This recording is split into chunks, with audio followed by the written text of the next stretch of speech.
Hi all, Meemaw here. End of a very long day at the end of a very long week. Right, Agnes Amelia? Cujo here. Everybody wants to know what the cone head is about. She had the ACL surgery. She was starting to run out of working legs. And after 2 weeks, they took the staples out and the incision had not healed at all. So now she has stitches and 4 weeks of cone. And she's lost patience. But anyway, all right, welcome to Trump 2.0. I really didn't want to address this because it sucks so badly. And anyone with any common sense knows the suffering that is about to descend upon so many groups of people, including the largest, women. But just this once. Now, I'm not one to spend a lot of time blaming people. In fact, my method of operation is to take a day or two to recover, then throw myself in and try to do whatever I can to help the situation, which I will. But just this once, just today, I will allow myself to play the blame game. Then we can get back to playing dystopian White House bingo, back 50 years gammon, Clueless, Looters and Ladders, Putinopoly, you know, the fun stuff. But way back when, I went off on Jon Stewart and George Clooney, and I really should have let Nancy Pelosi have it too, but I had a lot of respect for her and her position and the work she's done, so I let that one go. But Jon Stewart, the day you came back and laid into Joe Biden, holy crap, with a vengeance, and you never let up. And you defended that position. But what you did is you broke the blue wall. We were a united front. We were going to push forward united, and you put the crack in. Wow. I'm not over it, okay? George Clooney lost all respect for you. For real? For real, Nancy? Ugh. You thought you were doing the right thing by forcing Biden to get out of the race because of his age and a debate in which everything that came out of Trump's mouth was a lie and should have disqualified him from moment one. It didn't even count. But you and the media had a field day with it. Here's what you all don't understand. Americans were not going to vote for a woman, even if she was brilliant and lily white. It's not because Americans aren't ready for a female president. It's because Americans hate women. We think they're lesser beings. We don't think they're capable of making important decisions. We don't even think they can make decisions about their own health care. Old white men have decided they know better what's good for us. So you could say, well, Hillary was a woman and she won the popular vote by a long shot. Americans voted for her. Okay, yes, everybody did. Well, most of us did. But we won't anymore because of the damage done by 10 years of Trump's unchecked misogyny. It is now so deeply ingrained in our society. Look around. Look around. Toxic masculinity has taken over the internet. Fox fake news pummels America with misogyny. Women who don't tell their husbands who they're voting for might as well be cheating on them. WTF. Women should follow their husband's lead politically? Dear God in heaven. Here's a good one. I hate Taylor Swift. Third grader rants against a girl.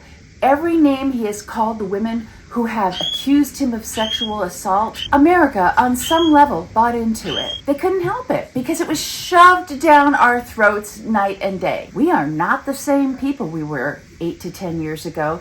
Generations of progress have been undone. John, George, Nancy, all the rest of you, you pushed to get Joe to step down, knowing that the only other possibility with the time constraints we had was Kamala Harris, who absolutely would have made a great president. I threw myself behind her 100%. But so many weren't going to vote for her. They would rather stay home from the polls than stand behind a woman.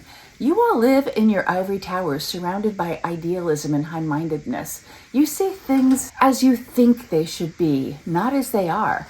I live in the real world. I live in one of the few small red towns in Connecticut.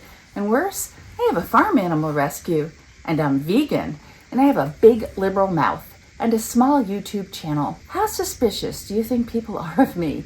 Even other liberals look at me funny, but I am brutally observant and I know how people think. I know how they've changed over the past decade in the barrage of garbage being spewed by the media. 10 years ago, 8 years ago, the world was a different place. People were more respectful of each other. Women were still respected. Now our future vice president has no qualms about saying we should stay home and have babies, whether we like it or not. Oh, and take care of our grandchildren, whether we like it or not. Okay, that whether we like it or not part was Trump. But still, in the end, Biden had a shot. The pundits insist it was about the economy and immigration. If it was about immigration, the bipartisan legislation would have passed. Even the Republicans don't really care about it. And they know if they'd done anything proactive, they would have lost one of the talking point weapons that they use against the liberals, which they couldn't afford to do. The economy is spectacular, and people with investments have made a killing. I'm kind of jealous because we invest all our money in hay, and all we get in return is hundreds of piles of manure all over the farm every day. Whatever. All the people who stayed home because they couldn't bring themselves to vote for Kamala would have voted for Biden. He may have lost a few votes on the horrors in Gaza. Another verbal weapon like immigration, gas prices, which are now low, and groceries, which have nothing to do with the president. And don't fool yourself that Trump can fix it or that he cares, because he eats just fine. Biden had a chance. And if he couldn't handle it after he was elected, he would have known enough when to step down, and we would have had Kamala for our president anyway. Now we have an old, mean, clueless, racist, misogynist, convicted felon, insurrectionist. Well, I don't have all evening. I gotta get to bed. But you know what I mean. And it will take generations to recover from the damage done. If we survive his administration intact as a democracy, who knows? I have grandchildren to think about. And along that line of thought, here's my idea for those who still care about those that Trump will harm with his policies. If the government fails them, the rest of us will have to pick up the slack. So let's let those on Trump's hit list know they aren't alone. They've put together a petition/pledge, an informal vow to stand together with those who will be affected by his proposed policies. We'll post it on change.org and hope we get a response, and people will feel supported by their fellow Americans who did not deserve this outcome. Let them know we've got their backs. It reads, in times of change, America's commitment to equality, dignity, and access to essential services for all must remain unwavering.